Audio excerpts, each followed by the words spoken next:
인사하도록 하겠습니다. 우리는 주 안에서 하나입니다. 사랑하고 축복합니다. 오늘 성가대 찬양이 오늘 소망 공동체 운동회 그 주제하고 아주 비슷합니다. 그리고 오늘 아주 놀랍게 피아노 반주가 너무너무 환상적이었습니다.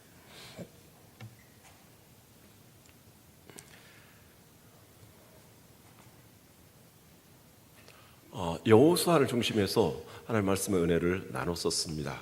그런데 5월은 가정의 달이어서 가족들을 중심해서 하나님의 말씀을 4주 동안 전하였습니다. 이제 이어서 건강한 자아상이라는 주제로 3주 말씀을 4월 달에 전했었는데 이제 오늘부터 이어서 여호수아를 중심해서 말씀을 같이 나누며 은혜를 받고자 합니다. 가나안 땅을 정탐했던 12명의 정탐꾼들 가운데 10명의 정탐꾼들은 가나안 땅에 한 사람도 들어가지 못하였습니다. 하나님께서 그들을 이미 제거하셨기 때문입니다. 그 이유는 무엇이었을까요? 부정적인 자아상 때문이었습니다. 우리는 가나안 사람들에 비하면 메뚜기와 같은 사람들이다, 이러한 메뚜기 자아상을 가졌었습니다. 그러면 사람의 자아상이 가장 잘 드러나는 것은 무엇일까요? 두 가지라고 생각해 봅니다. 하나는 얼굴과 또 하나는 언어입니다. 얼굴은 하루아침에 만들어지는 것이 아니지요.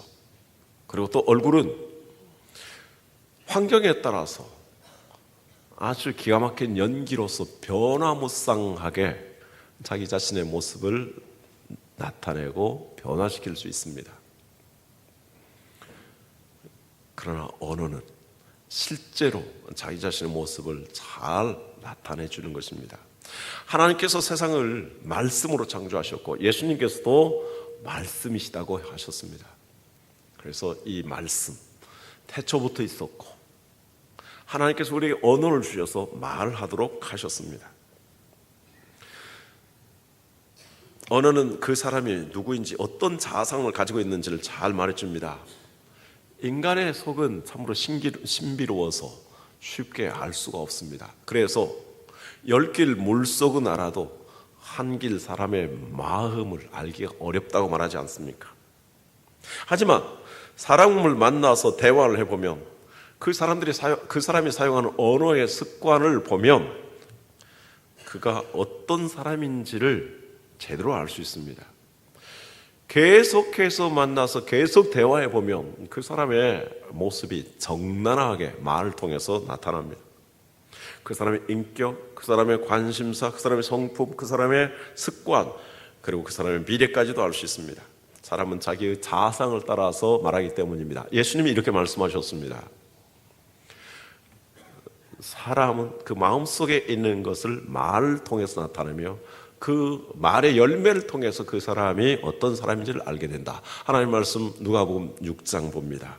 43절에 45절 못된 열매를 맺는 좋은 나무가 없고 또 좋은 열매 맺는 못된 나무가 없느니라. 나무는 각각 그 열매로 아나니 가시나무에서 무화과를 또 찔레에서 포도를 따지 못하느니라. 45절 같이 읽습니다. 선한 사람은 마음에 쌓은 손에서 손을 내고 악한 자는 그 쌓은 악에서 악을 내나니 이는 마음에 가득한 것을 입으로 말함이니라. 사람의 마음속에 선을 품으면 선한 말을, 악을 품으면 악한 말을 내게 되었다라고 말씀합니다. 이처럼 언어는 사람의 마음의 생각 속에서 나옵니다. 그러므로 언어 속에 그 사람의 존재가 담겨져 있습니다. 그리고 그가 생각하는 것이 늘 생각하는 것이 담겨져 있습니다.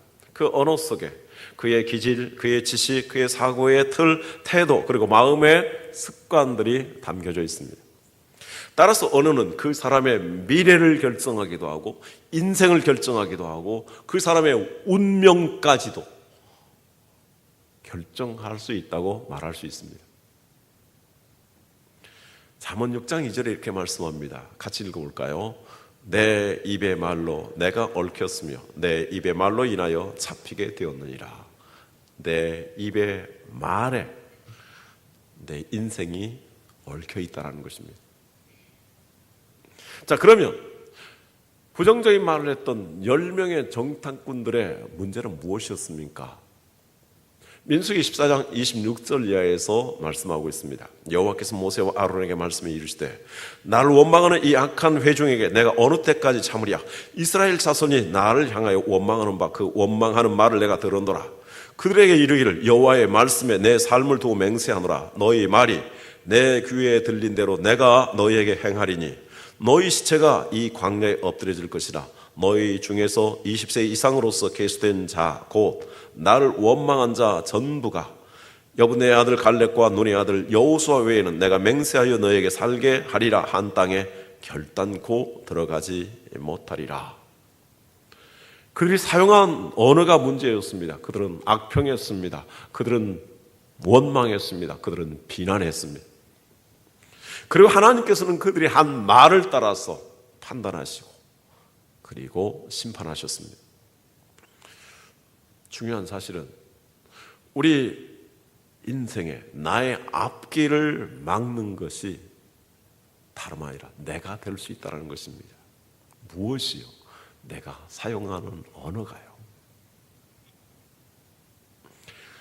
10명의 정탐꾼과 이스라엘 백성들은 그들이 사용했던 언어 때문에 광야에서 죽고 말았습니다. 그들은 광야에 들어가서 하나님이 약속하신 땅 거기에서 새 역사를 창조하는 대열에 참여하지 못하였습니다. 그들의 언어가 그들의 인생의 앞길을 그들의 미래를 가로막아 버렸습니다.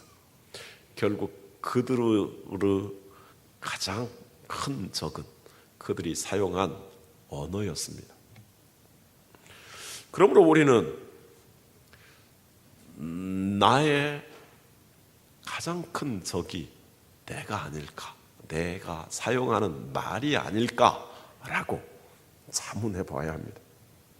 우리가 그렇게 열심히 살고 있는데도 불구하고, 더 나아가서 하나님께 그렇게 열심히 기도하고 있는데도 불구하고 내 인생에 좋은 결과가 나오지 않고 있다면 무엇인지를 점검해 보아야 할 텐데, 그 가운데서 제일 우선적으로 내가 사용하는 언어를 점검해 보는 것은 매우 지혜로운 일입니다.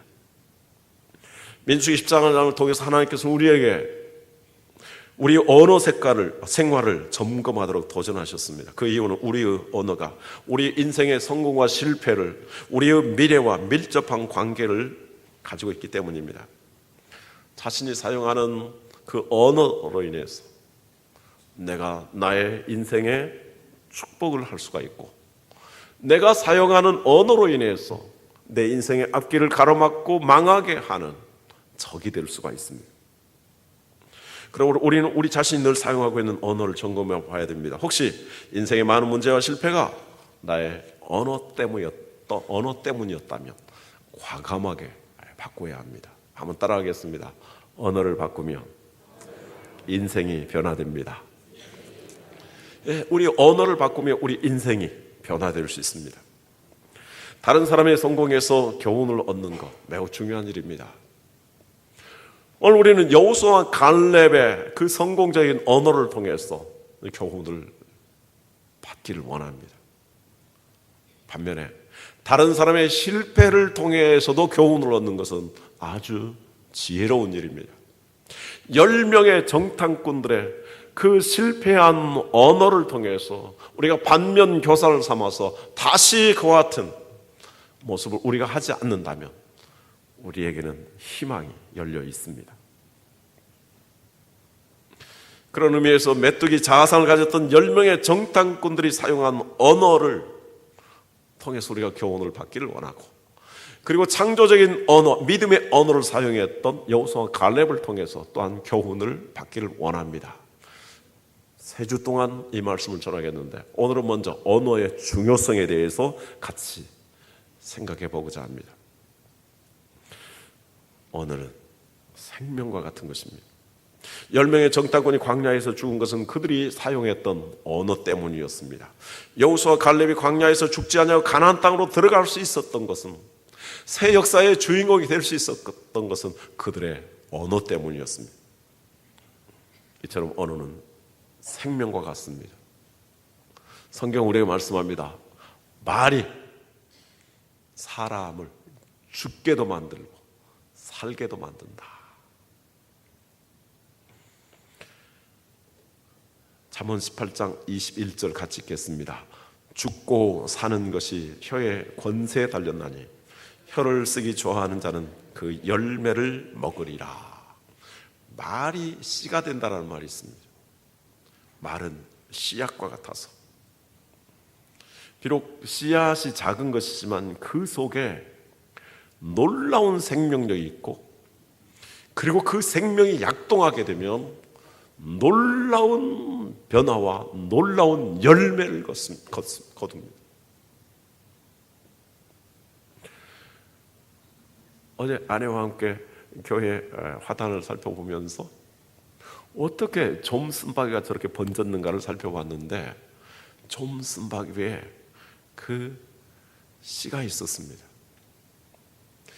씨가 있는데 제가 시력이 좋은 편은 아닙니다만 눈을 뜨고 보려고 해도 그 씨를 보기가 어려웠습니다. 그 적은 씨가 날아가서 땅에 떨어져서 새 생명을 약동케 만드는 것입니다. 그래서 우리가 언어를 씨를 심듯이 심어야 합니다. 그래서 언어를 심으면 그 언어가 생명이 되어서 열매를 맺는데, 중요한 것은 어떠한 언어를 심느냐 하는 것입니다. 죽는 언어를 심으면 죽음의 열매를 거둡니다. 그러나 생명의 언어를 심으면 생명의 삶을 거두는 것입니다.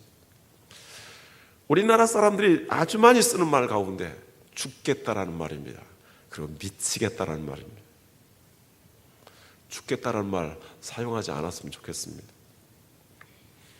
심지어는 기분이 좋아도 죽겠다, 반가워도 죽겠다, 너무 좋아도 미치겠다, 배불러도 죽겠다, 배고파도 죽겠다, 이렇게 말합니다.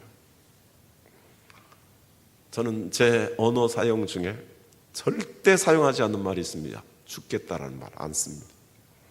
한번 유심히 조사해 보시기 바랍니다. 저는 죽겠다라고 말할 때 길이 살겠네라고 말합니다. 여러분들, 죽겠다 죽으면 하면 결국 죽습니다. 그리고 그렇게 죽는 사람은 소망이 없습니다. 우리 하나님 믿는 사람은 죽어도 삽니다. 영원토록 삽니다. 그러니까 우리는 길이 사는 것입니다. 두 번째, 언어는 인생의 방향을 결정합니다. 12정탐꾼의 미래의 방향을 결정했던 것도 그들의 언어였습니다. 두 척의 배가 바다에 떠 있습니다. 똑같은 방향에서 바람이 불어오는데 한 배는 동쪽으로, 한 배는 서쪽으로 갑니다. 왜 정반대로 가게 될까요? 그 배를 조정하는 키가 방향이 다르기 때문입니다. 성경은 우리 언어를 배의 키와 같다라고 말합니다. 우리 몸, 우리 인생 전체, 우리 미래를 결정하는 방향타가 바로 키입니다. 하나님 말씀 야고보서 3장 4절에서 5절 같이 읽겠습니다.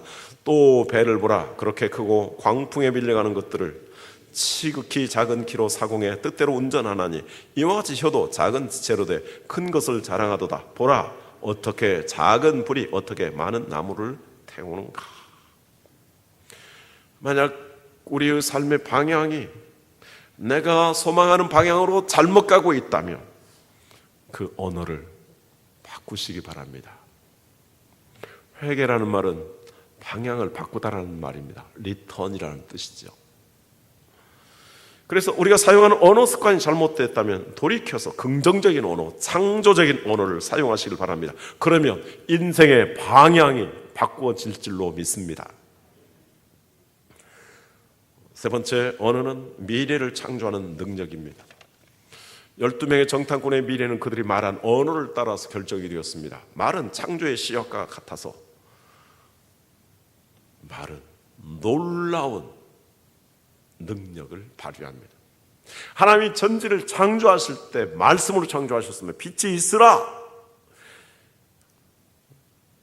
하늘이 있으라, 물이 있으라, 식물이 있으라, 이렇게 말씀하셨을 때 이 세상에 그 말씀의 능력으로 창조되는 역사가 일어났습니다.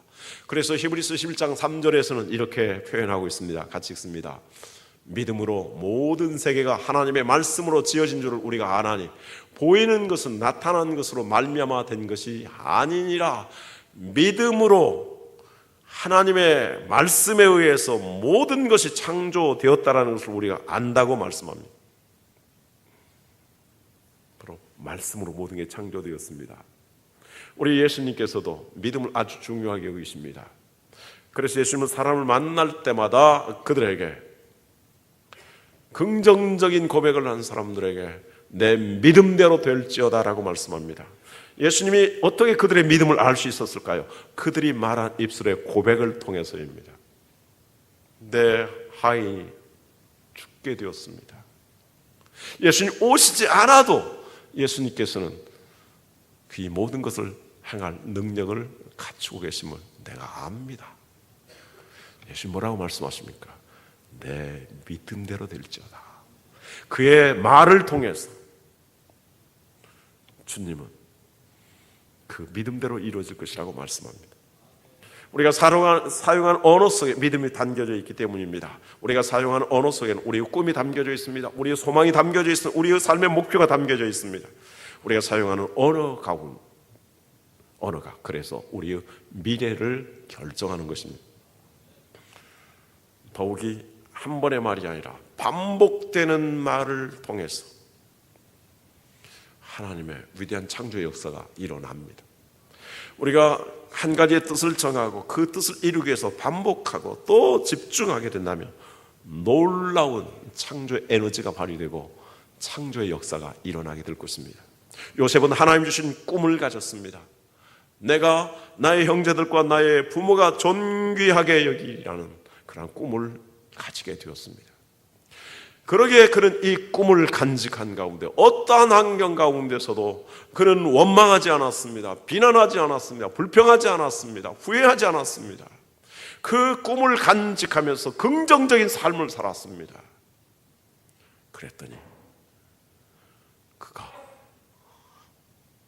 하나님 주신 꿈을 드디어 이루게 된 것이었습니다. 그래서 나는 하나님의 사람이다. 할 수 있거든. 무슨 말이냐? 믿는 자에는 능치 못함이 없느니라. 이렇게 정말 하나님을 의지하는 믿음, 창조적인 언어, 긍정적인 언어를 우리가 사용할 수 있기를 바랍니다. 그러면 그것이 우리의 미래의 아름다운 열매로 나타나게 될 것입니다. 마지막으로 하나님 우리 언어를 따라 행하십니다. 가장 중요한 말씀입니다. 하나님이 우리 언어를 따라서 행하시는데 민수기 14장 28절을 우리가 주목하여 읽기를 바랍니다. 다 같이 읽겠습니다. 그들에게 이르기를 여호와의 말씀에 내 삶을 두고 맹세하노라. 너희 말이 내 귀에 들린 그대로 내가 너에게 행하리니. 하나님은 우리가 하는 말에 귀를 기울이십니다. 우리가 사람들과의 대화를 할 때도 하나님이 우리의 말을 기울이십니다. 우리가 독백할 때에도 하나님이 그 말에 기울이십니다. 우리의 생각하는 것과 우리의 말하고자 하는 것 다 헤아리신다고 성경은 우리에게 말씀하고 있습니다. 우리가 꿈속에서 말하는 것도 하나님은 들으실 것입니다. 제가 혼자 이런 생각을 해봅니다. 만약 내가 치매에 걸리게 된다면 내가 내 아내에 대해서, 내 자녀들에 대해서, 내 주변에 관계했던 사람들에 대해서 내가 뭐라고 하게 될까? 내 속에 있는 정난한 모습이 그때 다 드러나게 될 것이라고 생각합니다. 그래서 혹시 내가 치매에 걸린다 할지라도 그런 말 하지 않기 위해서 내가 하나님께 기도합니다. 무조건 사랑하게 하여 주시고 무조건 축복하게 하시고 무조건 화평하게 하여 주옵소서. 그게 해결이 안 되면 꿈속에서도 생각하게 될 것입니다. 치매 걸리면 아이고 저 목사의 추한 모습 좀 보십시오. 저게 목사의 모습이었구나. 그럼 어떻게 되겠습니까? 그래서 혼자 있을 때 생각해 보면서 저 자신을 살펴봅니다. 하나님 우리 모든 기도를 우리 모든 말을 들으시는데요. 특히 우리의 기도에 관심을 기울이십니다. 그래서 우리가 사람에게 말하는 것도 중요하지만 하나님께 말하는 것은 더더욱 중요합니다. 우리가 하나님께 말하는 것은 무엇입니까? 기도입니다. 우리가 하나님께 기도하여 창조적인 응답을 받기 위해서는 먼저 하나님께서 싫어하는 언어를 사용해서는 안 됩니다. 조금 전에 읽었던 누가복음 말씀 가운데 선한 사람은 마음에 쌓은 선에서 선을 내고 악한 자는 마음에 쌓은 악에서 악을 내느니라고 말씀했는데, 이 말씀이 누가복음 6장뿐만 아니라 마태복음 7장에도 기록되어 있습니다. 그리고 마태복음 7장과 누가복음 6장에 공통된 사실이 있습니다. 이 말씀을 하시기 전에 부정적인 언어를 사용하지 말라라는 것입니다. 마태복음 7장 1절 2절 다 같이 보도록 하겠습니다. 비판을 받지 아니하려거든 비판하지 말라. 너희가 비판하는 그 비판으로 너희가 비판을 받을 것이요 너희가 헤아리는 그 헤아림으로 너희가 헤아림을 받을 것이니라. 자, 누가복음 6장에서도 말씀합니다. 누가복음 6장 37절 다 같이 읽겠습니다. 비판하지 말라. 그리하면 너희가 비판을 받지 않을 것이요 정죄하지 말라. 그리하면 너희가 정죄를 받지 아니할 것이요 용서하라. 그리하면 너희가 용서를 받을 것이요. 비판하지 말라. 정죄하지 말라. 그렇게 부정적인 말을 금한 다음에 하나님이 약속하신 것이 있습니다. 무엇입니까? 그 다음 말씀 보겠습니다. 마태복음 7장 7절 8절 말씀 다 같이 읽습니다. 구하라 그리하면 너에게 주실 것이요 찾으라 그리하면 찾아낼 것이요 문을 두드리라 그리하면 너에게 열릴 것이니 구하는 이마다 받을 것이요 찾는 이는 찾아낼 것이요 두드리는 이에게는 열릴 것이니라. 누가복음 6장 38절 같이 읽습니다. 주라 그리하면 너에게 줄 것이니 곧 후히 되어 누르고 흔들어 넘치도록 하여 너에게 안겨주리라. 너희가 헤아리는 그 헤아림으로 너희도 헤아림을 도로 받을 것이니라. 다른 사람들에 대해서 비판하면서 정죄하면서 미워하면서 하나님 내 기도 응답해 주십시오. 내 문제 해결해 주십시오. 하나님께서는 그러한 기도에 응답해 주지 않는다는 것입니다. 너희가 비판하는 그 비판, 너희가 헤아리는 그 헤아림을 도로 받을 것이다라고 말씀합니다. 그러나 비판하지 아니하고 용서하고 축복하면 너희가 구하는 대로 응답해 주신다.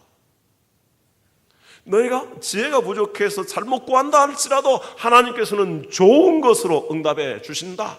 응답해 주시되 하나님께서 흔들어서 하나님께서 누르고 후히 넘치도록 해서 너에게 안겨주리라고 말씀하십니다. 이렇게 하나님께서 기도의 응답을 하나님의 은총과 복을 우리에게 주신다고 말씀합니다. 그러므로 우리가 하나님이 싫어하는 말을 하지 않아야 합니다. 그리고 하나님께 기도해야 합니다. 10명의 정탐꾼들은 부정적인 언어를 사용했습니다. 이 말씀 본문 속에서 우리가 충격적인 두 가지의 사실을 생각해 보면, 하나는 긍정적인 언어보다도 부정적인 언어가 먼저 많이 나온다는 것입니다. 긍정적인 언어보다도 부정적인 언어를 사람들은 훨씬 더 많이 한다는 것입니다. 긍정적인 언어가 미치는 영향력보다도 부정적인 언어가 미치는 영향력이 훨씬 더 크다는 것입니다. 부정적인 언어는 전염병과 같이 무서운 파괴적인 결과를 가져왔습니다. 10명의 정탐꾼들이 부정적인 말을 했을 때에 온 회중이 밤새도록 통곡하면서 원망했습니다. 비난했습니다. 온 회중이 이제 우리가 애굽으로 돌아가는 것이 좋겠다. 온 회중이 이제 한 지도자를 세워서 우리는 모세 또 여호수아 갈렙 그들을 버리고 그들의 인도를 따라서 애굽으로 돌아가서 종살이했으면 좋겠다라고 말합니다. 이렇게 어마어마한 파괴력을 가지고 있는 것이 부정적인 언어입니다. 긍정적인 언어보다도 부정적인 언어가 먼저 나오고, 부정적인 언어를 많이 하게 되고 부정적인 언어가 어마어마하게 파괴적인 결과를 가져옵니다. 왜 그럴까요? 인간의 본성이 이렇게 오염되어 있기 때문입니다.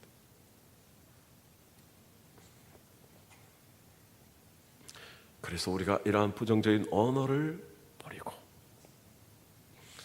하나님 복을 받을 수 있는 그러한 언어를 우리가 사용할 수 있기를 바랍니다.